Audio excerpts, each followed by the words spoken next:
Good morning, good afternoon, good evening. Thank you to all of you for joining us both in our audience and on our panel.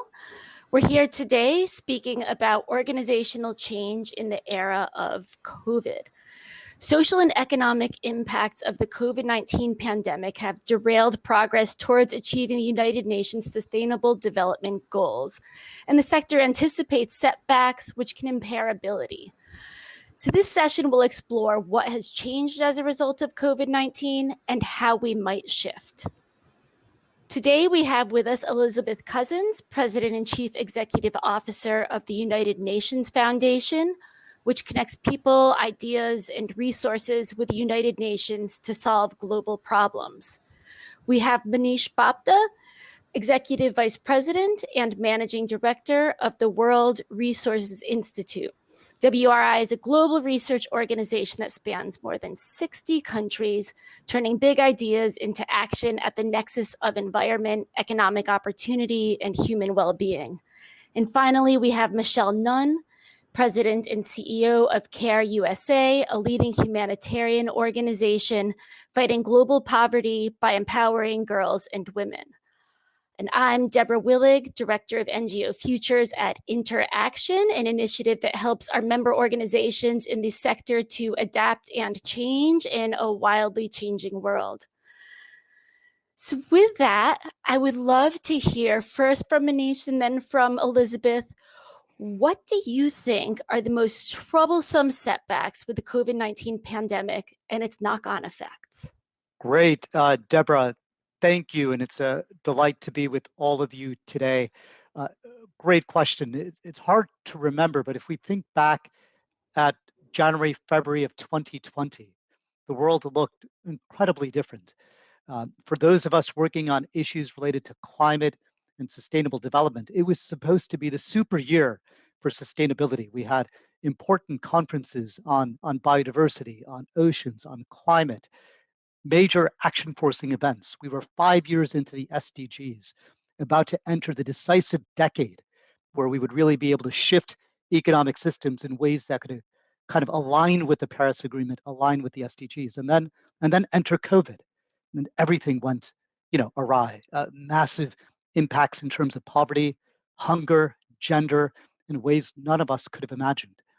So back in spring, summer of 2020, there was a very important question, a big question. Will we be able to both provide relief, but also support recovery in ways that would be fairer, greener, better?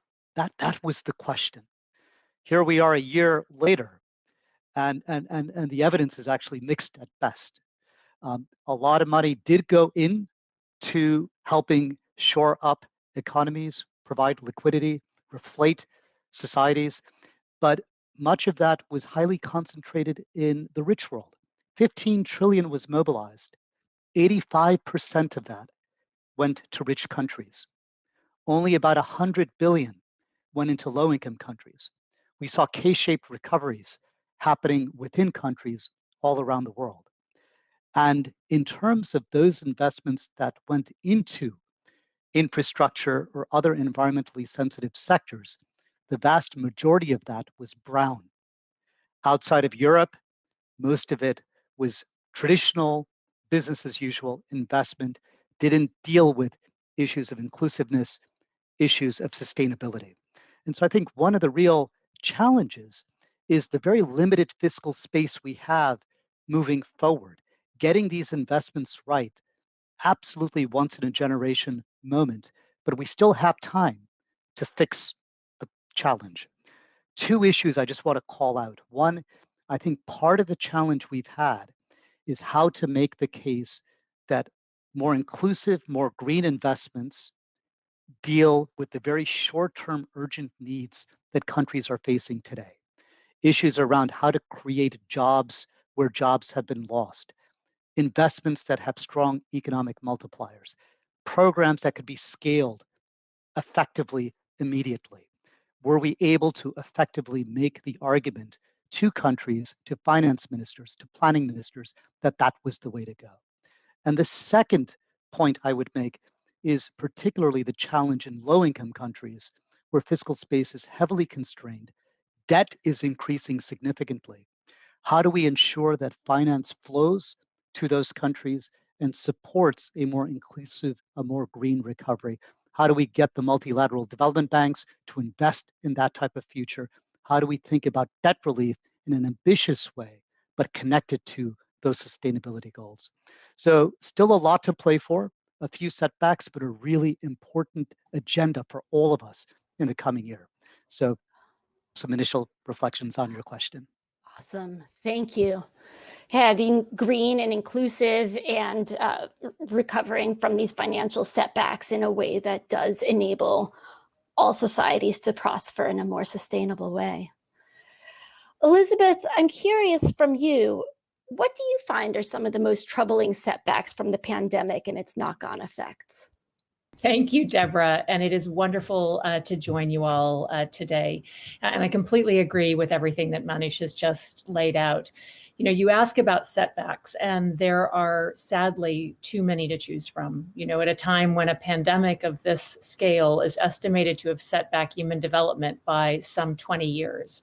Everything from routine vaccinations for preventable diseases that are off track, the doubling of people facing acute hunger due to the pandemic, the way this virus has exposed gross racial and economic inequities within countries and between them about who gets care and what quality of care. You know, the first global increase in extreme poverty in 30 years, girls leaving school and women leaving the workforce who aren't going back. And I know that's something Michelle is likely to speak to later. You know, many of you might have seen the empty chairs lined up at the UN or UNICEF's pandemic classroom. Well, every chair represented 1 million children living in countries where schools are almost, if not entirely, closed. 90% of the world's kids have been affected by school closures. But let me highlight 3 themes that I think are especially important for this conversation against that backdrop. First, a lot of the setbacks represent precise reversals of recent progress. That's certainly true on the gender front, the health front, and the extreme poverty front. And I think that may call for very specific types of strategies for regaining ground. Second, many of the setbacks reveal specific impediments that have blocked deeper progress, whether it's policies, structures, or institutions. We're seeing them all in a glaring light, whether that is structural racism in all its forms or the unsustainable debt burden that Manish just spoke about for countries who are facing the impossible choice of having to go deeper into debt to deal with COVID, often having to borrow at market rates, meaning that their wealth is basically going to lenders in higher income countries. So there is a lot that is broken, a lot that we've known has been broken for some time. COVID has revealed that in a very, very powerful way. And that also has specific implications for the strategies we choose to address them. And the third big setback, to my mind, is still hanging in the balance. It's a question of whether it is a setback, and that's the question of international cooperation, where we've seen the best and the worst, and it's still playing out in real time. So I'm one of those people who subscribes completely to the argument that equitable COVID recovery is the single most important litmus test for our future and for our ability to cooperate on the much steeper challenges that still lie ahead. And this should be pretty simple, right? You know, are we prepared to accept the reality that we're an interdependent world? It's all around us every day. We see it in so many powerful ways just in this last year. Are we prepared to act on the fact that making some countries wait up until 2024 for their vaccines means that apart from all the moral implications of that, are we prepared to give a mutating virus a free pass to come back even stronger? I hope the answer is no. All of this comes down to things like the ACT Accelerator and work that so many organizations are doing to accelerate vaccines on a truly equitable basis. But failing this test will be a crushing setback, not only for COVID, but for the bigger collective challenges that we face ahead.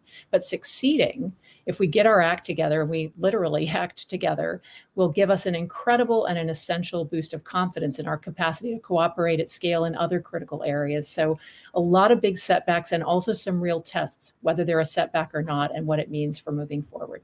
And I'll leave my initial reflections at that for now. Thank you. Thank you. I'd like to prod just for a moment. You did mention reversals of recent progress with examples such as barriers to accessing education. And we're going to have to catch up again. So I'm curious to accelerate our response to the crisis. In what ways do you think that organizations such as the UN and its partner need to evolve? Sure. No, happy to, Deborah. And, first, I do think we need to keep ourselves laser focused on the ambition we need to get the COVID job done right and get it done quickly. We need to capitalize on the fact that this is the first time since the Second World War that the entire world is going through the same crisis at the same time. It's obviously not affecting everyone the same, but we're all dealing with it and on a very compressed time scale.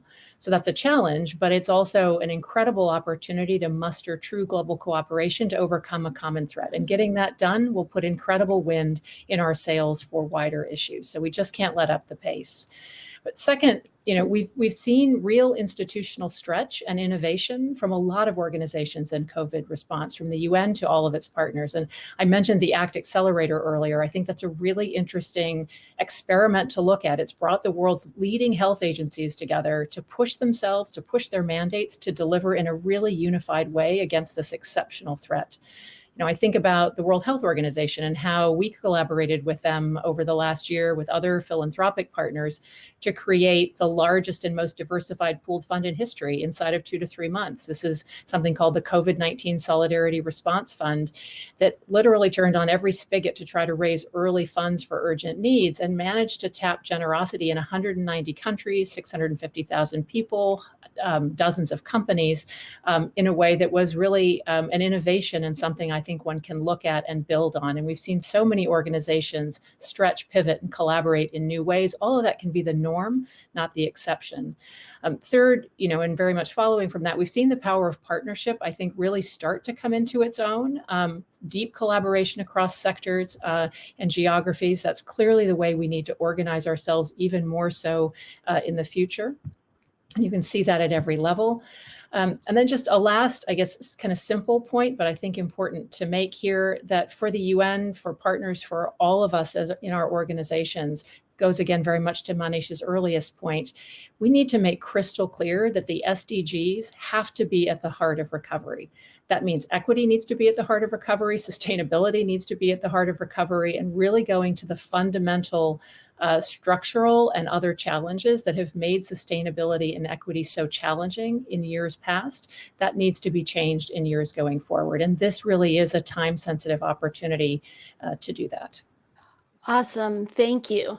Keeping the SDGs at the heart and a real laser focus in handling COVID with its knock-on effects and coordinating a lot better while working on pivoting. So it's a full plate and very important. So I'm curious, Michelle, as you look at CARE, had to adjust its programs to mitigate these trends. Well, thank you. And I think Manish and Elizabeth have wonderfully laid out the extraordinary challenges that are before us and the devastation that has been wrought, but also the opportunity that we have to address that. So I would say that CARE, we knew and we know that that everyone has been impacted, but not everyone has been impacted equally. And in fact, we know that those who are already most marginalized, and whether that's in the United States, where we see the racial inequities played out in terms of the impacts of COVID, or whether that's globally, we have seen how women, those who are already vulnerable or marginalized, have suffered disproportionately. And so from a CARE perspective, we immediately, within the first few weeks of response, so a year ago, started to do what we call rapid gender assessments. And we analyzed what was happening from a gender lens to women and girls in the face of COVID. And what we found was that they were suffering from a greater percentage of loss of livelihood. In places like Bangladesh, they were losing their jobs at 6 times the rate that men were in terms of their hourly wages. And we also saw that they were disproportionately concerned about and experiencing hunger and concerned about that for their families. And then we also saw that they were suffering, again, disproportionately from burdens of care, from mental health issues associated with that. So everything from early childhood marriage to the actual inability of girls to find their place in school after they've been displaced in school, and also just for especially, I think, for women and girls to be facing issues of gender-based violence, as an example, where we know that for every month of quarantine, additionally, that 5 million more women and girls are potentially experiencing gender-based violence. So we have had to pivot. I think we have put out a series of reports sharing this information. And I think what we've also found is that we not only need to attend to the specific needs of women and girls, but we also need to center women and girls in our response. And when we have them at the leadership table, and when we recognize that they're on the front lines, for instance, 70 to 80% of them are the caregivers that are going to be providing the vaccinations, that are providing the health care around the world as community health workers or as nurses or as doctors, that when we center them, that we will do a better job not only in moving through this and recovering, but also rebuilding. So I think those are some of the themes that we believe are incredibly important as we continue to think about, again, how do we internationally, globally coordinate our response and really take into account the equity lens that Elizabeth so well articulated.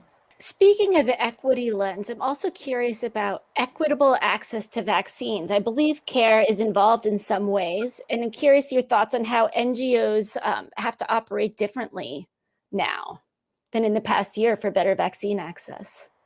Yeah, I think that, again, Elizabeth well laid out the mantle that if we don't, in a cooperative way, at this moment, rise to the occasion of what CARE is calling fast and fair vaccinations equitably around the world, that we will see enormous human cost in terms of lives lost, and we will also see economic insecurity and international national security. So there's a whole set of reasons that we have to do this, starting again with the ethical imperative. But I would say that the world has only begun to really think about how are we going to resource and coordinate to address the tip of what I think is the iceberg. So, we are not yet resourcing the capacity for us to vaccinate the world, and especially low-income countries. Even if we fulfill the resource pledges to COVAX, it's still going to be only 20%. So we can't wait until 2024. We can't wait until 2025. That has to be done in a more immediate sense. And so I think the role of NGOs, INGOs, is first of all advocacy, lifting our voice, helping to create an understanding of what is going to be required and why it is important. And then the second thing I would say that we have to, that we ourselves have to collaborate in new ways in order to ensure that we are delivering and executing against the monumental challenge. So we've seen here in the United States what it's going to take for us to deliver the vaccines. We need to be thinking about what are we going to do to deliver vaccines in South Sudan and DRC and Haiti. CARE, for instance, is working with 5 other large INGOs to think about how do we collaborate in a different way in order to deliver and execute against vaccination support in countries that we are worried are not going to get the attention or resources that are required. I'm definitely seeing a bigger trend in partnering stronger internationally and collaborating in different ways to get things done. Manish, I'm curious, what lessons do you see for addressing the climate crisis that come out of what we have or have not responded to with the pandemic? Yeah, great question. And I want to just one small point, just building on what both Elizabeth and Michelle mentioned. Incredibly important to get an equitable recovery in terms of what we're doing in the short term for the relief efforts, the vaccine deployment, job creation.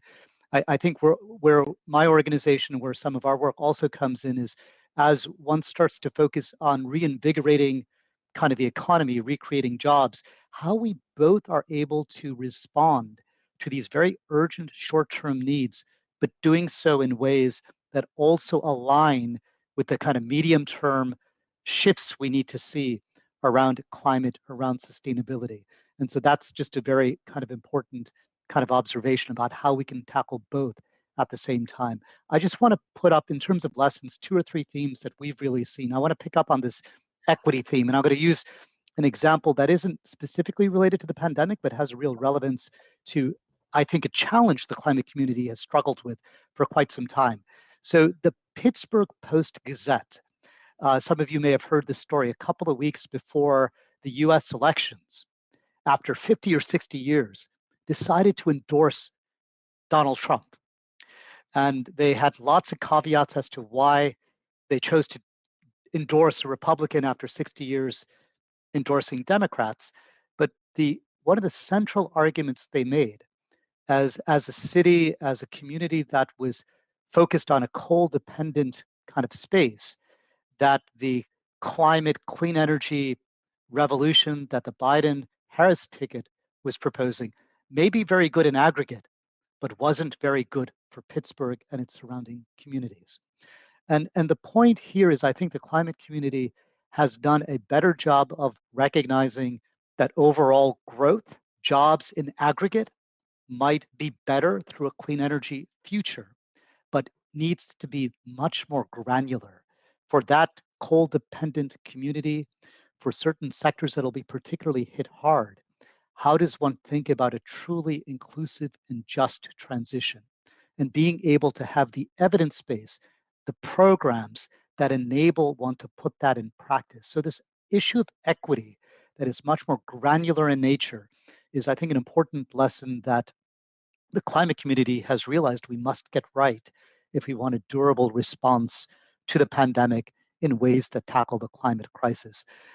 Just one other kind of important point, if I can, is also the issue of finance.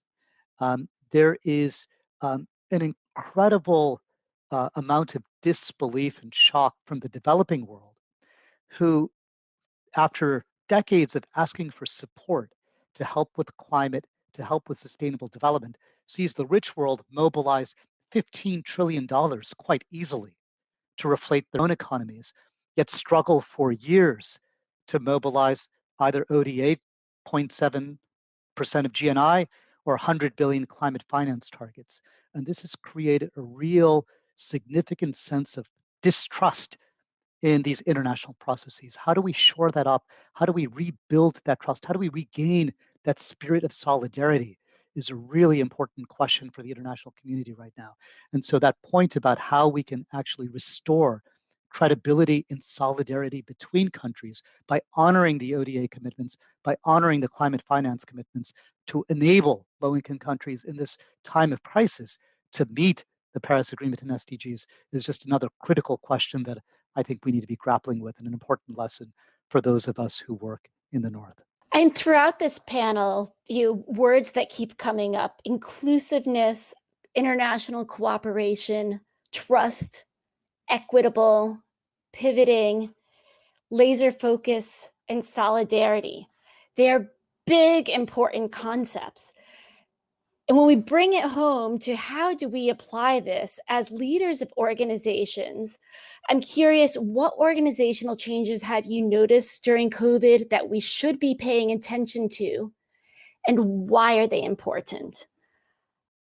Maybe Michelle, if you want to kick us off, I'd love to hear from everyone. I would be happy to kick us off. I think we're all finding that these big external themes and challenges are affecting our organizations, and we're adapting in new ways. And I think, as has been referenced, I think a lot of us feel like the agility and innovation that we're seeing organizationally is a wonderful response to the enormity of the challenges. And so I think we want to continue to lead with that spirit. A couple of other themes that I would point out that we're finding from a care perspective is we, as a global INGO, are thinking a lot about what we call our sort of locally led and globally coordinated. So, of course, COVID has forced us. We're not traveling in the way that we did. We really are looking for true local leadership. We are coordinating ourselves, I think, in some ways more impactfully and effectively virtually, because we're dependent upon that, and it's a democratizing platform to all be on Zoom together. We're finding that, again, that we are learning about how to do that more aspirational work of really locally led better than ever before, perhaps, and more important, I think, for us to lean into that. The social justice lens from an organizational perspective, I think we're all looking at our own organizations and reflecting on how we can ensure that we're actually tackling the systemic racism, the structural racism, and some of those issues of how do we dismantle the sort of colonialism within our own organizations. And so those are some of the themes. And I would say lastly, CARE for the first time in our 75 years has started to operate in the US. And one of the things we're realizing is, and I think this has become more than apparent, that the world has much to teach the US, and that we have the opportunity to take solutions that are working from around the world and to apply them in our own context of our US domestic programming. Thank you. Manish, I see you're ready with some thoughts. Just wanted to build from Michelle's comments. Very, very similar in terms of, rethinking, reimagining. We're a global network. We have about 1,500 staff. The majority of them are outside of the United States. What is the approach that we take to setting kind of our global priorities? How do we work in a sisterhood model that really gives a lot more agency to our international offices around? What's the DNA that actually kind of brings this network together are just important questions we're grappling with as well.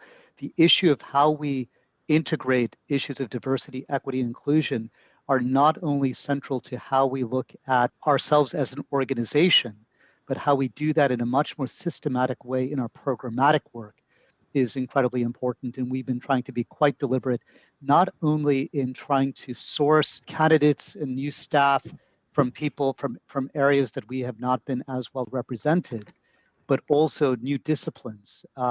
Very important for an organization that's largely focused on climate sustainability, has a lot of economists, a lot of policy specialists. How do we bring in social scientists in a much more central way into our work? The other kind of interesting organizational set of questions we're grappling with is, how do you make hybrid work? How do you make remote work? We're going to be moving. We were at a time where we were all in person to a time when we're all virtual.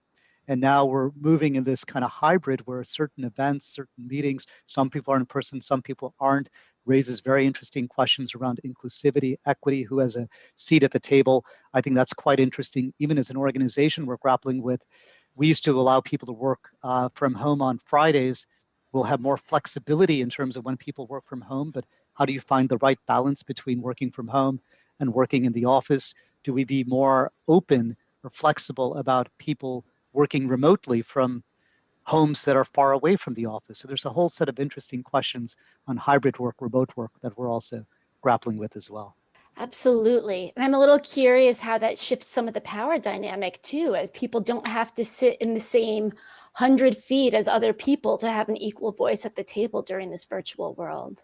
So I'm curious, Elizabeth, what are your thoughts on what we should be paying attention to and what you've noticed that's noteworthy in adapting and responding with COVID? Yeah, sure. And I having very similar experiences to and issues to the ones that Michelle and Manish just outlined as well. I'm tempted to say virtually everything about our organization has changed. I think we're all living through this experience of essentially being able to write a new script for how we do our work and what our work even is at times. And that's both challenging, but also can be really powerful and liberating in being able to give really fresh imagination to how we execute our missions and carry out our work in a very rapidly changing world. I'll just mention a few additional themes. One very similar to some of what Michelle mentioned. I think we are really learning about the limits and the opportunities for agility as an organization. So we're kind of all getting over ourselves, right? We're coming out of our silos. We're getting whatever our pre-existing commitments were. We've really largely had to leave a lot of them at the door and figure out what do we need to do over the last year to get the most important work done with our partners and in the areas in which we work. And that's pushed us all to be much more flexible, much more agile about how we make decisions, how we implement our work, how we work with partners. And I think those are all muscles that I hope, having really exercised over the last year, we really continue to use going forward. Second, I think we have all benefited so much from how much more inclusive our work actually is when we go digital. Now, there are downsides to some of it, but I think across the board, the UN itself, certainly we have, and I think, we've spoken about it a bit already. Michelle, you used the word more democratic. I mean, we've seen how when travel and travel expenses aren't an impediment to participation, we see a very different table, and we see a very different kind of conversation that we're able to have and work that we're able to do. I don't see us going backwards. I see us mostly going forward with a much higher bar of expectation for inclusion in our work with wider constituencies and stakeholders on a whole lot of levels. I think that's a really exciting and important change for many of us. Third, I think, this may be a bit personal, but I think we have found ways, I hope we are finding ways to tap kind of new levels of compassion in our work. Because we're working this way together, we're all seeing each other kind of in the round. We see our kids, we see our caregiving responsibilities, we see people's kitchens, we see in many ways people's intersecting identities, people showing both their stresses and their strengths in very, very personal ways. I actually think that makes us all better professionals, makes us better colleagues, and allows us to find ways to support each other, whether it's within our organization or with partners, without pretending that people don't have lives and don't have pressures and other things that make them who they are. So I hope that's something we also really retain and build on as an organization and in our work. And maybe just a last overall thought. I mean, it's a maybe a kind of conceptual thought, but this experience has really challenged us to think very differently about the value and the impact of our work at a very basic level. Some of you may know that when the UN Foundation was created, we were always created to be a time-limited institution, not a perpetual one. So we've always tried to bring a certain level of urgency and temporality to our work. And because we do so much work on climate and the SDGs, we're already kind of thinking our way through what does it really mean to be intentional about this critical decade that we're just embarking on. But as a result of the last year, we are taking a much more aggressive look at that. So really trying to put our work to the test of not just is it good to do, but is it really essential to do? Is it as on point as possible? We know we're not going to get that right all the time, and there's no absolute answer, but we really want to bring a level of discipline and intent and genuine urgency to what we choose to do, how we use our time, our voice, to Michelle's point earlier, our resources, et cetera, even as we come out, and especially as we come out of this emergency, that we don't lose that really deep sense of urgency that I think has animated so many of us in a variety of ways over the last year.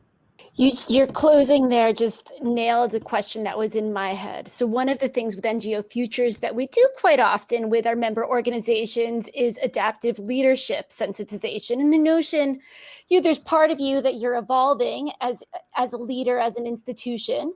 There's part of you you're keeping cultivating, but you have to make space by letting some things go. And you just nailed, Elizabeth, asking what is essential to do. How can we be as on point as possible and maintaining strong intent on your focal priority areas? I'm curious if there's anything you want to add, or Manish or Michelle, if either of you have experienced that challenge of letting go of some things to pivot and focus where you need to in COVID. If there's any tips in the art of that you have as a leader or as an organization strategist. Happy to say a word. It's a great question. It's a challenge, I think, in a lot of nonprofits where we're very good at being able to advocate why any particular piece of work, the world would be better if we're successful than if we weren't to do it. But that doesn't mean necessarily it's the most catalytic thing we should be doing given the very high opportunity cost that we have. So we talk a lot about it in terms of having a dynamic portfolio where we have, the majority of our portfolio, strategic multi-year investments, a few that are more time-bound, high-impact opportunities. But we try to have a disciplined approach to both what we call seeds, kind of new areas of work that we have kind of gated reviews with kind of an experiment, but if things aren't working, close it down quickly. So there's a little bit of space for innovation. But then the other part of it is how do you sunset existing work that may not be delivering kind of the type of impacts you would like to see. And that's the most challenging part. And we try to be quite disciplined every year in trying to identify in each of our major program areas one or two initiatives where maybe we spin it off, maybe we delegate it to some of our partners, maybe we just close it down. So how you actually create that dynamism in the portfolio of both allowing kind of new ideas space to grow and to experiment while also being intentional about how you close things down, not because there's a lack of funding, but because it's a strategic argument that maybe its time is better spent elsewhere, is one way we're trying to tackle, I think, the question you and Elizabeth were talking about. Yeah, and that can be hard, especially when there's the known, to say that the unknown, the new, has an even stronger potential at great impact. Is there anything you'd like to add to that one, Michelle, or overall that you think hasn't been said, but really you would love for everybody tuning in today to be thinking about as relates to organizational change under COVID? I think just to build upon the question of how do we focus our intention and our efforts and our limited resources and intellectual and financial capital, I guess one of the things that I feel like COVID-19 has made manifest in perhaps really the most profoundly difficult, but also undeniable ways is the inequity that we face in the world, and how we actually kind of live into that challenge, I think is the great opportunity that is before us. And if I also sort of take that opportunity and think about how do we ensure that we are really looking at the most aspirational and most audacious ways that we can tackle issues of climate, issues of gender equality, issues of equitable vaccine delivery. Like, these are big and really important challenges for us to face. I was talking to somebody the other day, and he was saying how grateful he was to be alive at this quite difficult moment, but at this incredibly important inflection time. And when we all have the capacity to kind of be authors of the change, and especially those of us who are in the NGO community and who are every day trying to tackle these issues. So I guess the big message from my perspective is, let's not lose sight of the big challenge and the big opportunities before us. If you look at, for instance, the most recent Biden presidential recovery bill, there are dimensions of that around childhood poverty, for instance, that we would have thought were impossible a year ago. And to Manisha's point, I think on the positive side, we have found ways of mobilizing trillions of dollars of resources when we realized that it was required of us, and we can apply that same imperative and urgency to the challenges of the Sustainable Development Goals. And so maybe we can just apply that will, the resources, but also the example of what's possible at this moment. Thank you.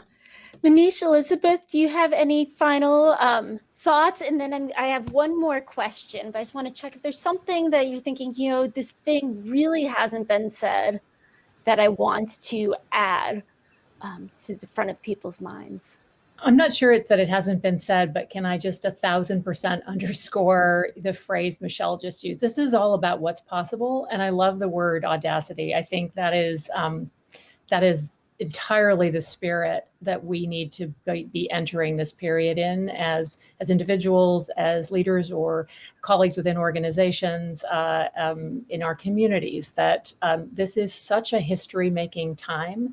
And it really is in our gift if we are really thoughtful, intentional, and especially collaborative in seizing the opportunity. So I think it's a very energizing time, a little scary sometimes, but also at the end of the day, really, really energizing. And I love that, thinking about what's possible.